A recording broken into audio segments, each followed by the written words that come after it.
ॐ अज्ञानतिमिरान्धस्य ज्ञानाञ्जनशलाकया चक्षुरुन्मिलितं येन तस्मै श्रीगुरवे नमः। वाञ्छाकल्पतरुभ्यश्च कृपासिन्धुभ्यैव च पतितानां पावनेभ्यो वैष्णवेभ्यो नमो नमः। नमो महावदन्याय कृष्णप्रेमप्रदायते कृष्णाय कृष्णचैतन्य नाम्ने गौरत्विषे नमः। हे कृष्ण करुणा सिन्धो दीनबन्धो जगत्पते गोपेश गोपिकाकान्त राधाकान्त नमोस्तुते। तप्त कांचन गौरांगी राधे वृंदावनेश्वरी वृषभानुसुते देवी प्रणमामि हरिप्रिये। वृंदायै तुलसीदेव्यै प्रियायै केशवस्य च कृष्णभक्तिप्रदे देवी सत्यवत्यै नमो नमः। श्री कृष्ण चैतन्य प्रभो नित्यानंद श्री अद्वैत गदाधर शिवसदी गौर भक्त वृंद। हरे कृष्ण कृष्ण कृष्ण हरे हरे, हरे राम राम राम हरे हरे। हरे कृष्णा। सर्वप्रथम मैं अपने गुरुपाद पद्म ओम विष्णुपाद अष्टोत्तर श्री श्रीमद् भक्तिवेदांत माधव गोस्वामी महाराज के चरण कमलों में अनंत कोटि दंडवत प्रणाम ज्ञापन करता हूं। हम लोग श्रीमद् भगवद गीता के 6ठे अध्याय का प्रथम श्लोक श्रवण कर रहे हैं, जिसमें भगवान ने कहा है, अनाश्रितः कर्मफलम कार्यम कर्म करोति यः स सन्यासी च योगी च न निरग्निर्न च क्रियः। भगवान कह रहे हैं कि जो कर्म फल का आश्रय लेता है, अर्थात कर्म के फल में उसकी आसक्ति होती है, बिना आसक्ति के, अनाश्रित है यानी बिना आसक्ति के, आसक्ति रहित होकर जो कर्तव्य कर्म करता है, वह वास्तव में वही सन्यासी है और वही योगी है। तो हम लोग इसमें बात कर चुके थे कि सन्यासी और योगी के विषय में। फिर आगे बता रहे हैं कि न निरग्निर्न न निरग्नि। निरग्नि का मतलब होता है जिसने अग्नि का त्याग कर दिया है। तो जो अग्नि का त्याग करते हैं उनको सन्यासी कहते हैं। सन्यासी लोग अग्नि का त्याग करते हैं, और जो योगी लोग हैं वो क्रिया का त्याग करते हैं, क्योंकि वो लोग जब ध्यान करते हैं तो एक इस आसन पर बैठकर अपने प्राणों को और मन को वश में करके, तो उसके लिए बोला भगवान ने अक्रिय। तो केवल क्रियाओं को त्याग करने वाले योगी नहीं हैं और केवल अग्नि का त्याग करने वाले सन्यासी नहीं हैं। वास्तव में सन्यासी और योगी कौन है? जो कर्म के अंदर आसक्ति को छोड़कर कर्तव्य कर्म करते हैं, वही योगी हैं और वही सन्यासी हैं। तो यहां पर हम लोग निरग्नि का अर्थ श्रवण कर चुके थे। आज हम लोग श्रवण करते हैं न अक्रिय। भगवान ने क्यों कहा कि न अक्रिय? क्योंकि प्रायः लोगों की यह धारणा होती है कि जो व्यक्ति सभी कर्मों का त्याग कर देता है स्वरूपतः, और फिर जाकर जंगलों में जाकर ध्यान लगाता है, समाधि लगाता है, वही योगी है। हम लोग सोचते हैं ना ऐसा ही कि योगी लोग जो हैं वो जंगल में जाकर, हिमालयाज में जाकर वहां पर तपस्या करते हैं और आंख बंद करके फिर ध्यान लगाते हैं, समाधि में चले जाते हैं। ये हमारी धारणा है। अर्थात वो क्या करता है? सभी क्रियाओं का त्याग कर देता है। तो इस प्रकार का जो व्यक्ति ध्यानस्थ हो गया है, वो जो ध्यानस्थ व्यक्ति है उसको बोलते हैं अक्रिय। जैसे अग्नि का त्याग करने वाले को बोलते हैं निरग्नि, उसी प्रकार जो ध्यान करने वाला व्यक्ति है, ध्यानस्थ, ध्यान की अवस्था में, उसको व्यक्ति को बोलते हैं अक्रिय। तो यहां पर भगवान का जो भाव है अक्रिय कहने का, वो ये है कि यदि कोई सब क्रियाओं को छोड़ दे और ध्यान लगाए, लेकिन उसके अंतःकरण में यदि कामनाएं हैं, ममताएं हैं, आसक्ति भरी हुई है, और वो कर्तापन का दोष है उसके अंदर कि मैं ही करता हूं, इस प्रकार के दोष वर्तमान है अगर, तो हम उसको योगी नहीं कह सकते।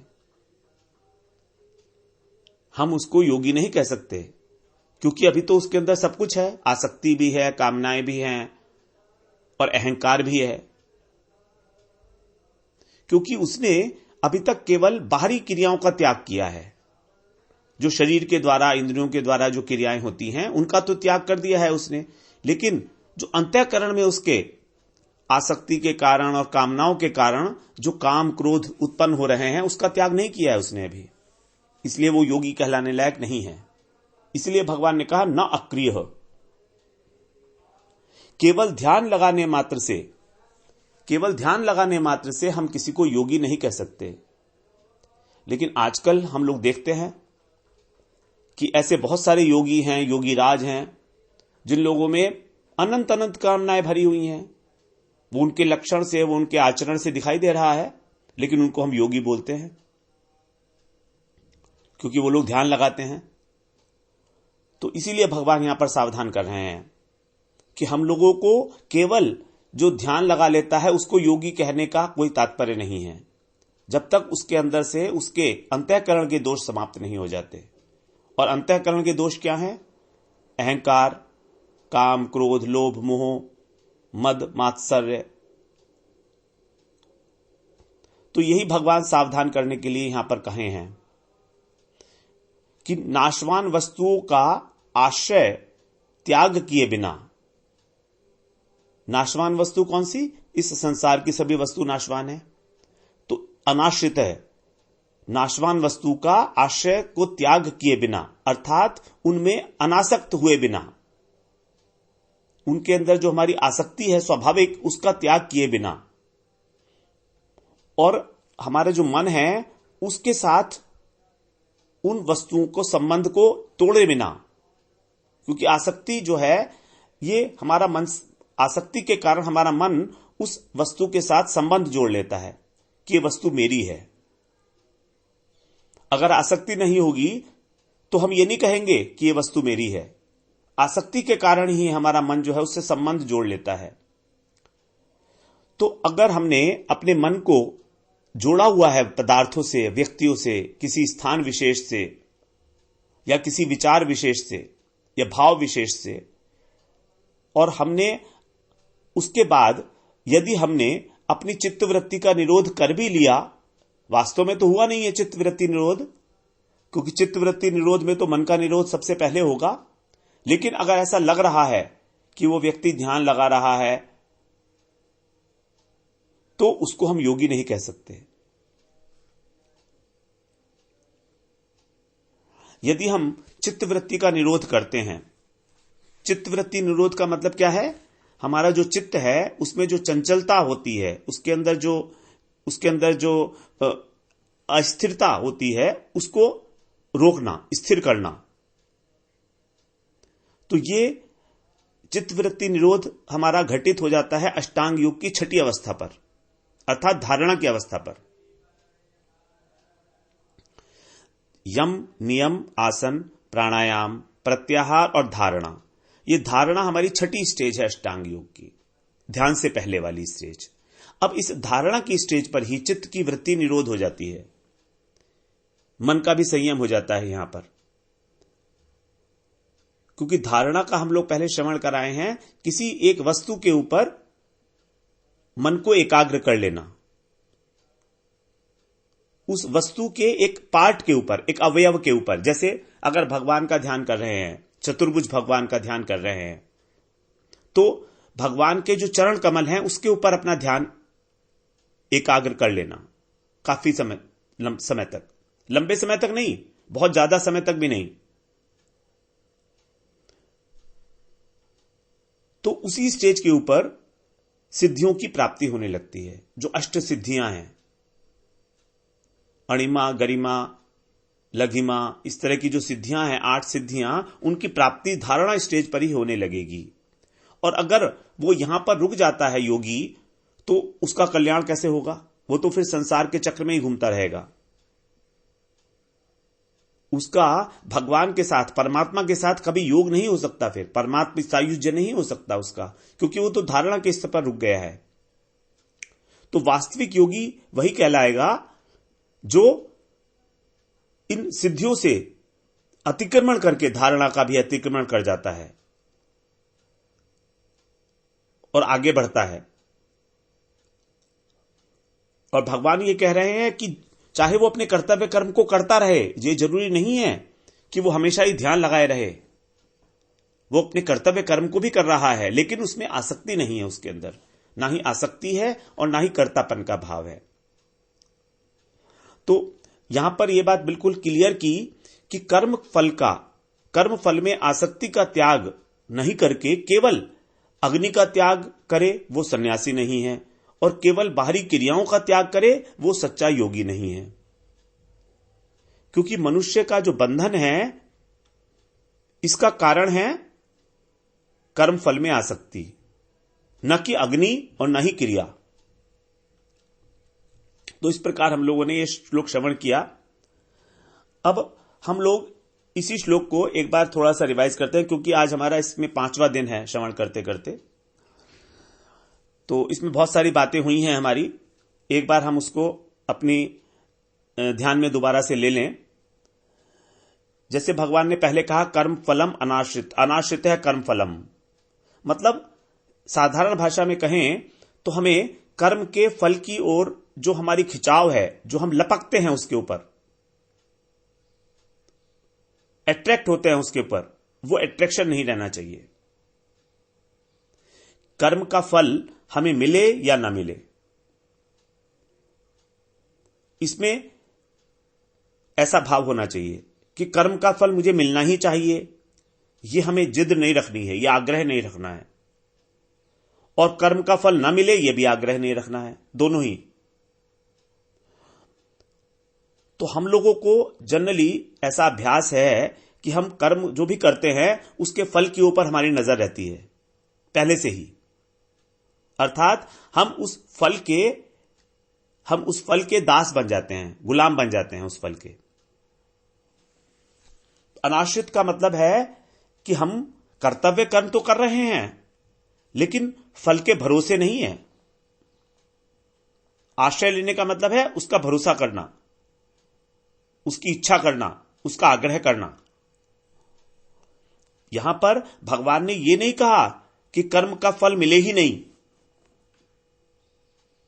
कर्म का फल तो मिलेगा, लेकिन हम उसका आश्रय नहीं लेना है। तो कर्म का फल हमें मिले ही नहीं। कई बार हम ऐसा भी सोच लेते हैं इस पद को सुन के, अनाश्रित है कर्म फलम, कि हमारे मन में कर्म के फल की प्राप्ति की कल्पना ही नहीं आनी चाहिए, विचार ही नहीं आना चाहिए। यह भी नहीं है। विचार तो आने दो, विचार आ रहा है, विचार तो आएगा,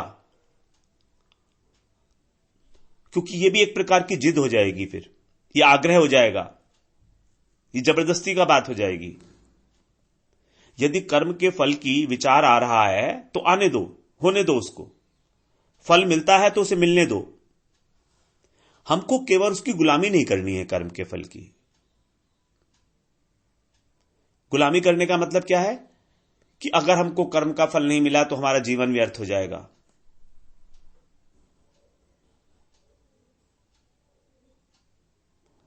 तो अब आप देखिए, अभी तक हम लोगों ने अपने जीवन में कितने सारे कर्म किए हैं, कितने ही फल मिल चुके उसके, और फल मिलके कितने ही फल नष्ट भी हो गए। तो इसकी कोई कीमत नहीं है कि हमको फल मिला या फल नहीं मिला।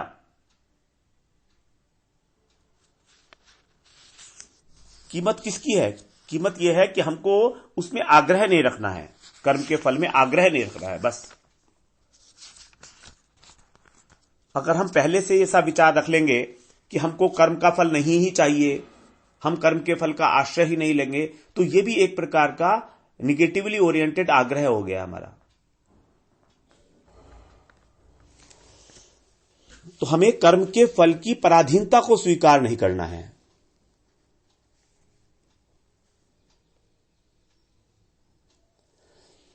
पराधीनता का मतलब क्या है? यदि हम सोचें तो वास्तव में हम देखें तो क्या हम जब हम कर्म करते हैं कोई, तो क्या हम उसके फल को चाहते हैं? मतलब जो वस्तु के रूप में हमको मिल रहा है, क्या हम उस कर्म के फल को किसी वस्तु विशेष के रूप में चाहते हैं, या हम उस वस्तु विशेष से अपना संबंध स्थापित करना चाहते हैं? ये दोनों अलग अलग बातें हैं।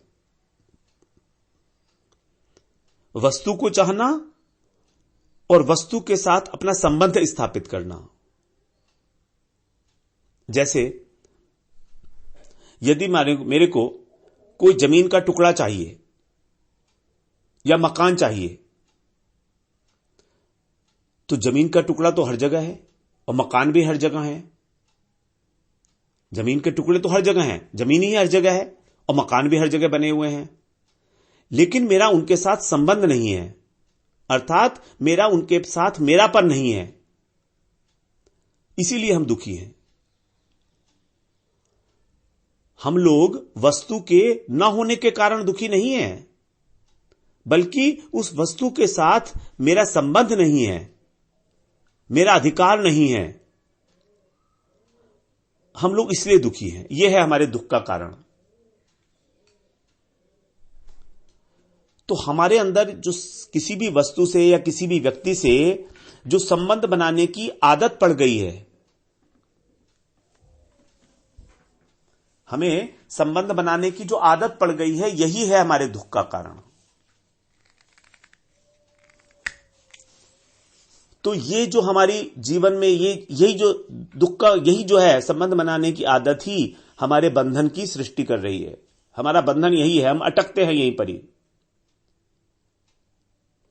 देखिए, वस्तु जो है, वस्तु जड़ है और हम चेतन वस्तु हैं, हमारी आत्मा चेतन है। अब एक जड़ वस्तु में इतनी शक्ति नहीं हो सकती कि एक चेतन तत्व को अपने अंदर बांध ले।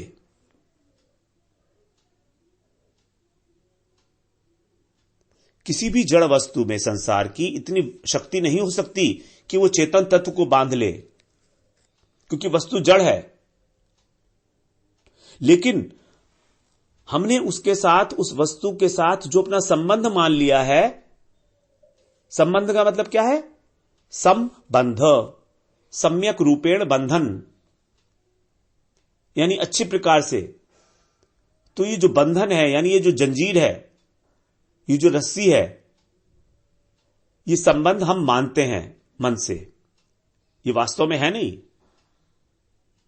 वस्तु बिल्कुल अलग है, विजातीय तत्व है, और हम विजातीय है क्योंकि वो जड़ है, और हम चेतन तत्व हैं। तो हमारे मन ने उस वस्तु से संबंध मान लिया है केवल, और जब ये संबंध बहुत प्रगाढ़ हो जाता है, जब ये संबंध नहीं, जब उस वस्तु के साथ हमारा जो बंधन है वो जब प्रगाढ़ हो जाता है, तब हम उसको संबंध बोलते हैं, सम्यक रूपेण बंधन। यही है कर्म के फल के प्रति आश्रित होना, अर्थात अथवा कर्म के फल के प्रति हमारी पराधीनता। तो ये जो पराधीनता है, ये हमारे माने हुए संबंध के कारण है उस वस्तु या व्यक्ति विशेष के साथ। यह है अनाश्रित कर्म फलम। तो सारी बात मुड़ के आती है कि वस्तु अपने आप में कोई हमारी प्रॉब्लम नहीं है, दुख का कारण नहीं है, लेकिन उस वस्तु के साथ हमारा जो मन का माना हुआ संबंध है, वो है दुख का कारण। और फिर आगे बता रहे हैं कार्यम कर्म करोति है। तो पहले तो भगवान ने बताया, ये भगवान हमारा जो आचरण है ना, उसमें संशोधन है। ये they are basically the refining techniques of our system. हम अपनी आत्मा का शोधन कैसे करें। वास्तव में आत्मा का शोधन नहीं है, चित्त का शोधन। आत्मा तो चित्त शुद्ध वस्तु है।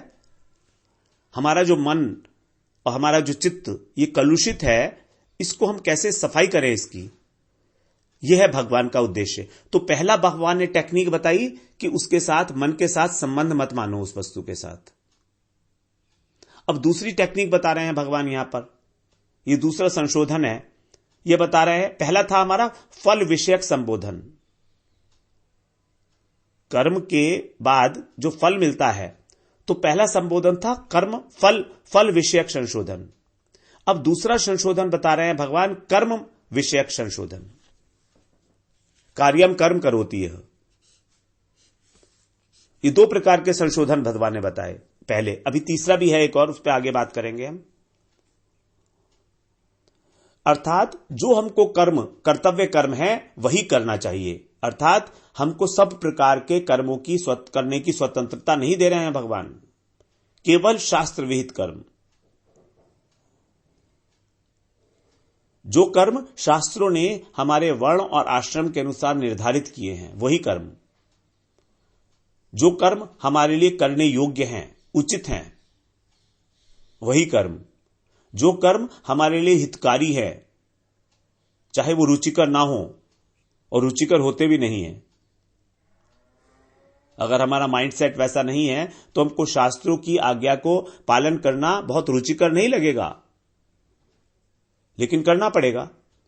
इसलिए कार्यम कर्म कहा। कार्यम कर्म का मतलब है करने योग्य कर्म। ये करने योग्य कर्म कौन से होते हैं? जो शास्त्र विहित कर्म होते हैं। शास्त्र विहित, और विहित का अर्थ है जो वैध है, लीगल है। व्याकरण में इस जो विध है ये इसी का विहित हो जाता है, वैद का ही विध विहित हो जाता है, विहित।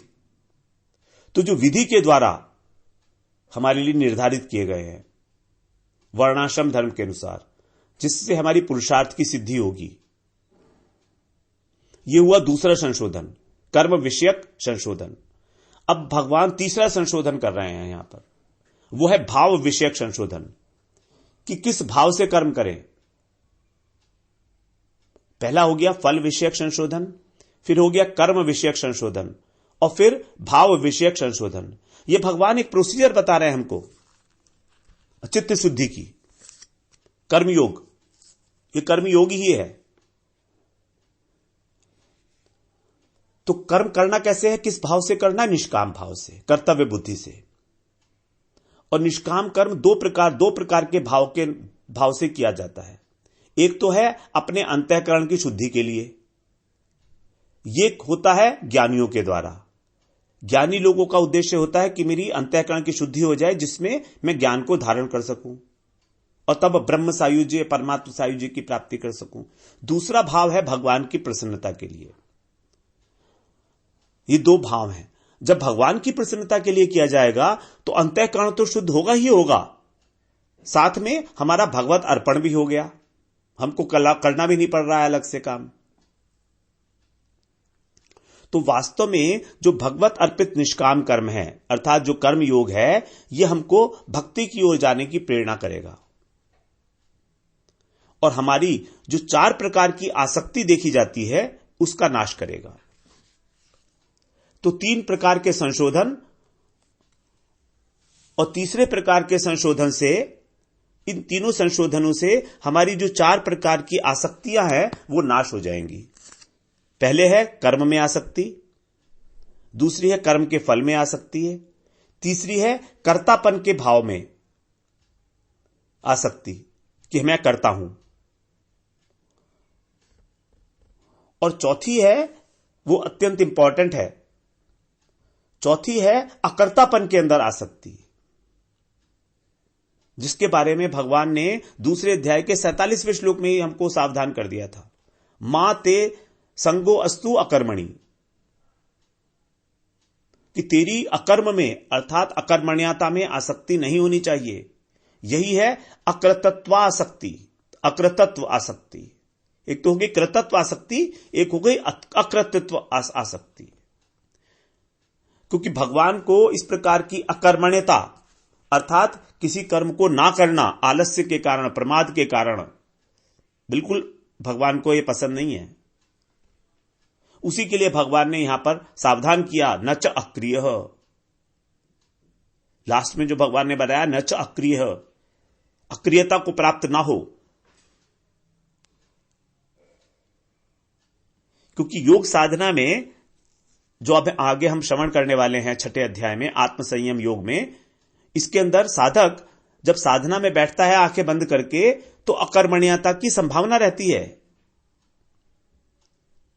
क्योंकि इसमें इंद्रियों से किसी प्रकार का तो काम किया नहीं जाता, और मन से और बुद्धि से भी उनको भी वश में कर लिया जाता है। तो अगर हम एक योगी को ध्यान लगाए हुए देखें तो ऊपर से देखने में यही लगेगा कि ये तमोगुणी है, ये खाली बैठा है हाथ पे हाथ रखकर, जैसे जड़ हो। भगवान ने 18वें अध्याय में बताया है कि जड़ अवस्था कौन सी होती है, वो कैसा होता है, स्तब्ध होता है। 18वें अध्याय के 28वें श्लोक में भगवान ने तामसिक कर्ता बताते हुए बताया है, अयुक्त है प्राकृत है स्तब्ध शठो नैष्कृतिको नैष्कृतो अवस है विषादी दीर्घ सूत्री च कर्ता तामस उच्यते। अयुक्त है प्राकृत है स्तब्ध है शठो नैष्कृतिको अलस, अलस है मतलब आलस्य के कारण। तो कैसा है, जो आलसी है, जो प्राकृत, प्राकृत का मतलब होता है जो उद्दंड है, जो शठ है, दीर्घ सूत्री है। दीर्घ सूत्री का मतलब किसी भी कार्य को बहुत लंबे लंबे समय तक खींचता है उसको, और विषादी है मतलब हर वक्त रोता रहता है कि आज ये हो गया, आज ये हो गया, आज ये हो गया। उसके चेहरे पर कभी प्रसन्नता की लहर होती ही नहीं है, वो हमेशा निगेटिव बातें ही करता रहता है। विषादी, विषादी दीर्घ सूत्री च कर्ता तामस उच्यते, वो तामसिक करता है, तो काम भी करता रहता है वो और रोता रहता है। कई लोगों की ऐसी आदत बन जाती है।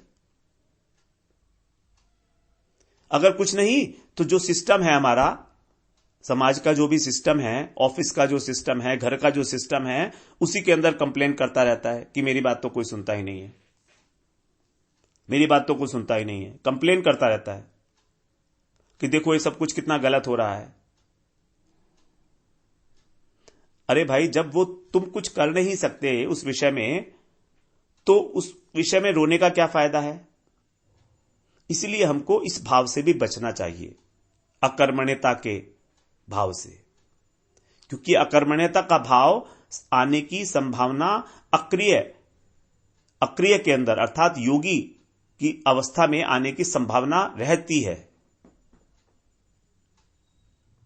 अगर सावधान नहीं है योगी तो वो तामसिक गुणों को धारण करने, क्योंकि योगी और तामसिक व्यक्ति दोनों ऊपर से एक से लगते हैं, जबकि उसके अंतःकरण, योगी का अंतःकरण पूरा तरह जागृत है,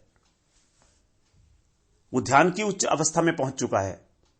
और तमोगुणी व्यक्ति ऐसे ही आंखें बंद करके बैठा हुआ है, आलस्य के कारण, प्रमाद के कारण। इसीलिए भगवान ने यहां पर विशेष सावधानी कहा है, अक्रिय न च अक्रिय है। जो अक्रिय है वो कभी भी योगी नहीं कहला जा सकता। तो हम लोगों ने ब्रीफ में इसमें श्रवण किया, इस श्लोक में बहुत इंपॉर्टेंट है। पहला श्लोक ही है, कर्मयोग के बारे में बताया। कर्मयोग के लिए सबसे पहले हमको फल विषयक संशोधन, क्योंकि वो आसान है। फिर कर्म विषयक संशोधन, कौन सा कर्म करना है, कर्तव्य कर्म करना है। उसके बाद फिर किस भाव से कर्म करना है, भाव विषयक संशोधन। ये 3 प्रकार के संशोधन बताए भगवान ने, और ये संशोधन भाव विषयक 2 प्रकार से एग्जीक्यूट होगा। एक अपने अंतःकरण की शुद्धि के लिए, जिसको ज्ञानी लोग करते हैं, और एक भगवान की प्रसन्नता के लिए। जब ये भगवान की प्रसन्नता के लिए है तब हम इसको कहेंगे कर्मयोग, अन्यथा वो कर्मयोग नहीं कहलाया जाएगा, क्योंकि भगवान को अर्पण ही नहीं किया गया है, और भगवान को अर्पण किए बिना चित्त की शुद्धि संभव नहीं है। जो ज्ञानी लोग भगवान को अर्पण किए बिना चित्त की शुद्धि के लिए प्रयत्न करते हैं, वो सफल नहीं होते ज्ञान को अर्जन करने में।